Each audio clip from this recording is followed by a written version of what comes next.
Mobile और reel की दुनिया से बाहर निकलो और डाक टिकट को देखो। ये हलकारा है, जैसे आज डाकिया काम करते हो वैसे हलकारा काम करते थे। पाँव को चोट न लगे वो पट्टियां लगा के जाया करते थे। और ये भाला भी साथ में, भाला साथ में सुरक्षा। इस देश के, इस बिहार के चर्चित अध्यापक शशि शरण सर हैं और क्या करने आए हैं? टिकट देखने। ये टिकट देखने नहीं आए हैं, अपने आप को ऊर्जान्वित करने आए हैं। पीछे जो सिक्का लगा हुआ है शायद किसी ने अपनी आंखों से देखा नहीं होगा। 250 साल पुराने इस ताम्र टिकट की कीमत सर आज आपके नजर में कितनी होगी? लगभग इसको छूने का भी बहुत कम लोगों को किस्मत मिला होगा। हम और आप इससे काफी दूर हैं। देखिए, इस बात को आप समझिए कि डाक विभाग आम विभाग नहीं है। अगर किसी विभाग ने आजादी की लड़ाई में सबसे ज्यादा योगदान दिया है तो वो डाक विभाग है। इसने महात्मा गांधी की चिट्ठियां एक कोने से दूसरे कोने तक पहुंचाई है। आपने कभी अपने जीवन में चिट्ठी लिखा है? अरे भाई लिखा है, हम पोस्ट कार्ड लिखा करते थे जब हॉस्टल में रहा करते थे। ये विभाग आम नहीं है, इसके धरोहर को संजोने की जरूरत है। मैं जाने के बाद आज प्रण लिया हूं मैंने कि मैं अपने घर के एक बच्चे को बोलूंगा कि हर महीने तुम एक चिट्ठी लिखो, डाक विभाग को खत्म नहीं होने देना, एक चिट्ठी लिखो, मेरे लिए लिखो। और आज तक कभी कुछ भारत के अंदर में महत्वपूर्ण घटना होती है उस पर भी आज डाक टिकट जारी होता है। पटना के ज्ञान भवन में भारतीय डाक की 3 दिवसीय प्रदर्शनी का आज आखिरी दिन है और यहां पर हमारे साथ इस देश के, इस बिहार के चर्चित अध्यापक शशि शरण सर हैं और ये भी इस प्रदर्शनी में प्रतिभाग करने आए हैं, मुख्य अतिथि के रूप में आए हुए हैं। और इन्होंने जो 20,000 डाक टिकटों का कलेक्शन है उसको बड़े करीब से देखा, बड़े गौर से देखा। और अनिल कुमार जी जो इस कार्यक्रम के मुख्य कर्ता धर्ता है, उन्होंने किस तरीके से इस कार्यक्रम के अंदर 4 चांद लगा दिया है उसकी हम चर्चा करेंगे। बहुत सारे लोग यहाँ आ रहे हैं, बच्चे हो, बूढ़े हो, युवा हो, नौजवान हो, तमाम लोग कुछ ना कुछ डाक टिकटों को देखकर सीख कर जा रहे हैं कि आज के मोबाइल के युग में, आधुनिकीकरण के इस दौर में आज हम मोबाइल से बेशक जुड़ गए हो, लेकिन डाक का और भारतीय डाक का क्या योगदान था हमारे जीवन में वो सबसे कहीं छुपा नहीं है। सर स्वागत है आपका। बहुत शुक्रिया, बहुत धन्यवाद। कैसे हैं आप? मैं बिल्कुल बढ़िया हूँ। क्या करने आए हैं? टिकट देखने। ये टिकट देखने नहीं आए हैं, अपने आप को ऊर्जान्वित करने आए हैं। भारत की पूरी इतिहास की कहानी उस कोने से लेकर वहां तक समेट ली गई है। भारत का ऐसा कोई प्रतिभा नहीं है, ऐसे कोई पर्सनालिटी नहीं है जिसके ऊपर डाक विभाग ने आज तक टिकट जारी नहीं किया है। और एक क्षण में अगर किसी को आधे 1 घंटे 2 घंटे के अंदर में भारत के इतिहास को टटोल लेना है, वो चाहे वो प्राचीन भारत का इतिहास हो, मध्यकालीन भारत का इतिहास हो, आधुनिक भारत का इतिहास हो, आजादी के पहले का इतिहास हो या आजादी के बाद का इतिहास हो, एक कोने से घुसिए और दूसरे कोने से बाहर निकल जाइए, आंखों के सामने से पूरा इतिहास आपके सामने चलकर खत्म हो जाएगा। और आपको धन्यवाद और हमें धन्यवाद देना चाहिए बिहार के डाक विभाग का और खासकर अनिल सर का, जिन्होंने ऐसी सोच लाकर बिहार के अंदर में एक बड़ा इतिहास रचने का काम किया है। ये आम बात नहीं है, ये कहने को दिखने को ये आम दिख रहा है, लेकिन ये एक दिन की सोच नहीं हो सकती है। इतने टिकटों को इकट्ठा करना, उनको संजोना, उनको संवारना और बिहार के बच्चों को ये बताना कि मोबाइल और रील की दुनिया से बाहर निकलो और डाक टिकट को देखो और समझो कि डाक विभाग कैसे काम करता है। देखो और समझो कि बिहार के इतिहास में कौन कौन से वो लोग महत्वपूर्ण थे। देखो और समझो कि भारत की पूरी कहानी कहां से शुरू होती है और डाक विभाग के माध्यम से पूरी कहानी देखकर अंत तक पहुंचो। और आज तक कभी कुछ भारत के अंदर में महत्वपूर्ण घटना होती है उस पर भी आज डाक टिकट जारी होता है। तो ये एक महत्वपूर्ण उपलब्धि है डाक विभाग का और मैं धन्यवाद देना चाहता हूं अनिल सर का। ये आम सोच नहीं है, ये किसी एक खास दिमाग की खास सोच है जिसने आज इस खास मौके को खास कर दिया है। शारदा सिन्हा जी के ऊपर स्पेशल कवर जारी किया गया। फिर मैं जब अनिल कुमार जी से मैं बात कर रहा था तो उन्होंने कहा इस देश के रत्न जो है रतन टाटा जी के मृत्यु के दूसरे दिन ही जो है, उनके देहांत के दूसरे दिन ही स्पेशल कवर निकालकर उनको श्रद्धांजलि अर्पित किया गया। तो इस प्रकार का भारतीय डाक की तरफ से कार्यक्रम का आयोजन और इस प्रकार से स्पेशल कवर, स्पेशल टिकट निकालकर और लोगों के बीच में परोसकर एक स्पेशल मैसेज देने का प्रयास किया जाता है। आपको जानकर आपको पता होगा और आपको जानकर बड़ी खुशी होगी कि 1774 में तांबे का टिकट जो है निकाला गया था, वो बिहार से ही निकाला गया। वो पटना के गुलजार बाग में मिंट हुआ था और गुलजार बाग वो ऐतिहासिक धरती रही। लेकिन देखिए, इस बात को आप समझिए कि डाक विभाग आम विभाग नहीं है। अगर किसी विभाग ने आजादी की लड़ाई में सबसे ज्यादा योगदान दिया है तो वो डाक विभाग है। इसने महात्मा गांधी की चिट्ठियां एक कोने से दूसरे कोने तक पहुंचाई है। इसने भगत सिंह की चिट्ठी, एक क्रांतिकारी की चिट्ठी एक गांव तक पहुंचाई है। इसने वो काम करके दिखाया जो किसी ने नहीं सोचा था। आजादी के पहले की जितनी लड़ाइयां लड़ी गई हैं उसमें डाक विभाग का बड़ा योगदान रहा है। ब्रिटिश सैनिकों के भी चिट्ठियां भारत के डाक विभाग ने पहुंचाई है और आजादी के बाद भी डाक विभाग चिट्ठियां पहुंचा रहा है। एक मां की ममता जब अपने घर में छुप छुप कर रोती है, जब उसके बेटे की खबर नहीं आती है, वो सैनिक उसका बंदूक लेकर खड़ा है बॉर्डर पर, उसकी चिट्ठी और उसकी मां की खुशी लाने का कोई काम करता है,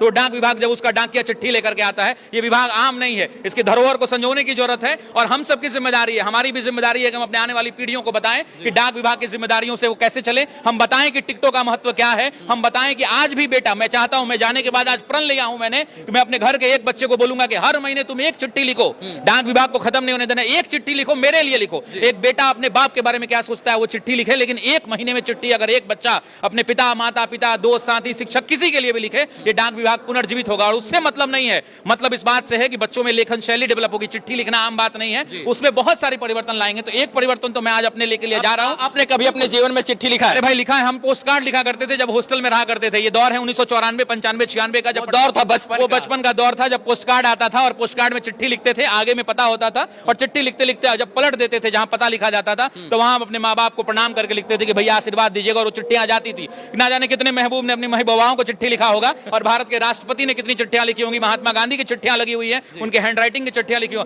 और मैं तो चाहता हूं कि स्कूली बच्चों के लिए कम से कम ये जितनी चीजें लगी हैं, ये जितनी चीजें लगी हैं, डाक विभाग इनका डिजिटलीकरण करा के इनको पीडीएफ के रूप में या डिजिटल रूप में अपने ऐप पर, अपने वेबसाइट पर उपलब्ध कराए। भले वो स्कूल से कुछ फीस चार्ज करे, कि स्कूल के जो मालिक हैं, जो प्राइवेट स्कूल चलाने वाले लोग हैं, वो 10, 20, 50 हजार सालाना इसका फीस दें। ऐसा करना होगा, फ्री का नहीं अवेलेबल कराए, 10, 20, 50 हजार फीस ले डाक विभाग, और इसको संजो के रखे अपने वेबसाइट पर। और स्कूल के लिए ये ओपन दे कि स्कूल के बच्चों को ये दिखाया जाए, और स्कूल वाले खरीद के उनको दिखाएं। बहुत सारे लोग जो है नहीं जानते होंगे हलकारा के बारे में। बिल्कुल।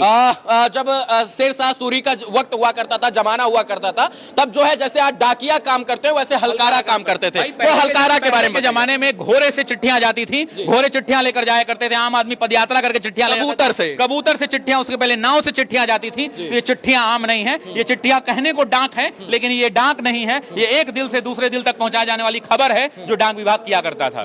मैं चलूंगा हलकारा के पास। हलकारा बहुत सारे लोगों ने नहीं देखा होगा, ये शब्द भी जो है हलकारा पहली बार लोग सुन रहे होंगे, पता नहीं होगा कि हलकारा है क्या। और वो ताम्र टिकट तो मुझे एकदम 1000% गारंटी है कि मैंने भी इतने करीब से नहीं देखा था। ये ओरिजिनल ताम्र टिकट लगा हुआ है, जिसकी कीमत को आप आंक नहीं सकते हैं, ये प्राइसलेस है। 100 करोड़, 200 करोड़, 300 करोड़, 400 करोड़, कुछ लोग कह रहे थे कि 400 CR का वैल्यू है, तो इसको आप आंक नहीं सकते हैं। वो टिकट यहाँ लगा हुआ है, और प्रदर्शनी ये वाकई में अद्भुत है। ये जीवन तक मुझे याद रहेगा कि ऐसी कोई प्रदर्शनी भारत में, बिहार में आयोजित की गई थी, और ये आम नहीं है, ये खास प्रदर्शनी है।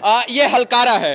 हलकारा पहले जैसे डाकिया टिकट लेकर जाते हैं, आजकल डिलीवरी बॉय जिनको बोला जाता है, वैसे पहले हलकारा जो है इस तरीके से पोशाक में, पहले जूता नहीं हुआ करता था, तो ऐसे पट्टियां लगा ली जाती थी ताकि पांव को चोट न लगे, वो पट्टियां लगा के जाया करते थे। और ये भाला भी साथ में सुरक्षा, जानवरों की सुरक्षा के लिए, कि कोई जानवर अगर हमला कर देता है बीच में, ये रल्टेन भी लेकर के जाया करते थे कि अगर अंधेरा हो जाए, कहीं कुछ दिक्कत हो, तो उसके लिए यूज किया करते थे। परिवर्तन संसार का नियम है, परिवर्तित हुआ है देश, लेकिन परिवर्तन की इस बेला में हमें इनको भी जानना चाहिए कि इन्होंने अपना सर्वस्व न्यौछावर करके महत्वपूर्ण योगदान। भाई मैं तो कहता हूं कि इस हॉल में घूमता हुआ एक भी व्यक्ति ऐसा नहीं होगा जो यहां से कुछ नया सीख के नहीं जा रहा होगा। एक एक व्यक्ति कुछ ना कुछ सीख के जा रहा होगा। ये पीछे जो सिक्का लगा हुआ है, शायद किसी ने अपनी आंखों से देखा नहीं होगा। ये पोस्टल डिपार्टमेंट का धन्यवाद देना चाहिए कि हम आज देख पा रहे हैं। ये इतना आम नहीं है, ये खास है। भारत के गुलजार बाग में छपा था, बंगाल उस समय शासक हुआ करता था, और ये जो है देखिए 31 मार्च 1774 को ये ताम्र टिकट छपा है, और ये पहली बार भारत के अंदर में पहली बार ये छपा, और गुलजार बाग प्रेस से ये मिंट हुआ था। जो है भारतीय डाक ने एक दूसरे को कनेक्ट किया एक दूसरे से, क्या सर? डेफिनेटली किया है भारत के डाक ने। आप सोचिए ना, आजादी के पहले की गांधी जी चिट्ठी लिखा करते थे, गांधी जी की चिट्ठियां कौन पहुंचाता था? कोई उस समय ना व्हाट्सएप का जमाना, ना फेसबुक का, ना रील्स का जमाना था। तो अब माता पिता से भी निवेदन है कि वो भी अपने बच्चे को फेसबुक की रील की दुनिया से बाहर निकालें, और ऐसी प्रदर्शनियां लाकर जरूर घुमाएं जहां उन्हें इतिहास समझने का मौका मिले। 250 साल पुराने इस ताम्र टिकट की कीमत सर आज आपके नजर में कितनी होगी लगभग? अब इसको कहा नहीं जा सकता है, समाचार पत्रों के माध्यम से पता चल रहा है, कोई 200 करोड़ कह रहा है, कोई 300 करोड़ कह रहा है। अब समाचार पत्र जितना बता दे, लेकिन ये प्राइसलेस है, इसकी कोई कीमत नहीं हो सकती है, ये धरोहर है, इसको संजो के रख। मैं तो पूछ रहा था अभी कि इसको रखा कहां जाएगा। मैं तो ये पूछ रहा था कि इसको स्टोर कहां किया जाएगा, ये कोई म्यूजियम में जाएगा, ये कहीं और रखा जाएगा? तो इन्होंने बताया कि नहीं, पोस्टल डिपार्टमेंट ही रखवाली इसकी कर रहा है। मतलब अद्भुत है, इसके बारे में और कोई दूसरा शब्द नहीं है। जो है बेस कीमती 1774 में प्रिंट हुआ ये ताम्र टिकट बेस कीमती है, अलग अलग है, एक आना का टिकट है और एक 2 आने का टिकट है। तो ये जो है ओरिजिनल फॉर्म में यहाँ पर रखा गया है इस प्रदर्शनी में, और जो लोग यहाँ पर आए हैं उन लोगों ने इन चीजों को बड़े करीब के साथ देखा है। 250 साल पहले ना हम थे, ना आप थे, ना हमारे बाप दादा थे, दादा ओदा के दादा हो सकते हो, बिल्कुल डेफिनेटली हो सकता है कि देखा नहीं हो, सुना हो। अरे भाई देखा तो मुझे नहीं लग रहा है कि आज की पीढ़ी में कोई ऐसा होगा जो ये पोस्ट ऑफिस के स्टाफ लोगों ने देखा होगा, अनिल सर ने देखा होगा। इसको छूने का भी बहुत कम लोगों को किस्मत मिला होगा। हम और आप इससे काफी दूर हैं, लेकिन देखकर ही दिल गदगद है कि बिहार की माटी ने ऐसे स्टाम्प पेपर को जारी किया था, बिहार से ही जारी हुआ था, और आज बिहार में इसको संजो के रखा गया है। चलिए, भारतीय डाक का बहुत सारा धन्यवाद कि हम युवाओं को इन तमाम चीजों के, ऐतिहासिक चीजों के बारे में बेहतर तरीके से प्रदर्शनी के माध्यम से जानकारी दे रहे हैं। अनिल सर और उनके साथ में लगे अधिकारी कर्मचारी जो अपना सर्वस्व न्यौछावर करके इस कार्यक्रम को बेहतर बनाने का प्रयास कर रहे हैं, और इस कार्यक्रम को उन्होंने बेहतर बना दिया, और बहुत सारे लोगों ने आकर इस इतिहास को जो है देखने का, परखने का और करीब से देखने का प्रयास किया। अभी हमारे साथ बिहार के चर्चित अध्यापक शशि शरण सर थे, इनसे हमने बात किया और इस बात को हमने आप लोगों तक पहुंचाया। कैसा लगा ये प्रयास? प्रयास, अपना राय जरूर दीजिएगा। धन्यवाद, जय हिंद।